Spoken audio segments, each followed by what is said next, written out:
After Mark and Eve had their daughter Tara, Mark decided to step down from the mantle of Invincible. Mark and Eve also feel the need to get away from Earth because of the new rule under Robot. So they decide to move their family to the home base of the Coalition, Taliskria.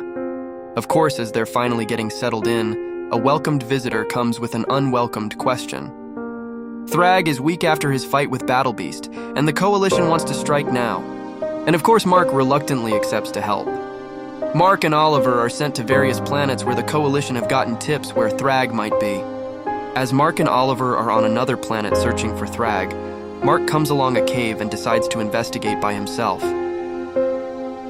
His investigation leads him to falling down a dark abyss.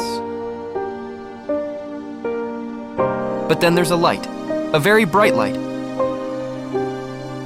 As Mark moves towards the light, he opens his eyes and he's back in his old home on Earth, years ago.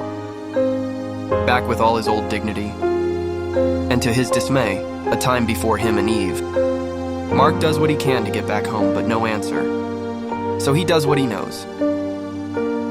He becomes invincible once again.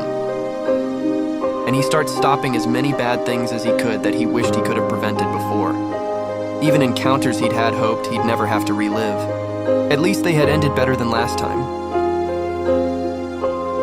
But even though he's making a big difference in saving people, he misses Eve and his daughter.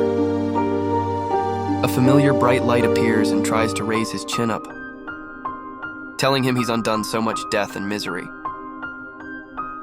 The bright entity explains, the balance of life has been out of order, and if Mark was set on another path as this, the balance will be restored.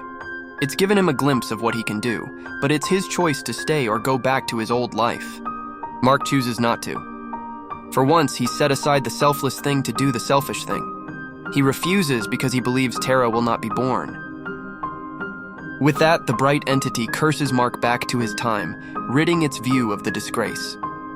He's back to his own time and he flies home, returning to Eve, but the way she looks at him, it's like she's seen a ghost. And then he turns to Tara, his daughter, and he realizes that glimpse of what could have been was 5 years of his life, 5 years of his daughter's life.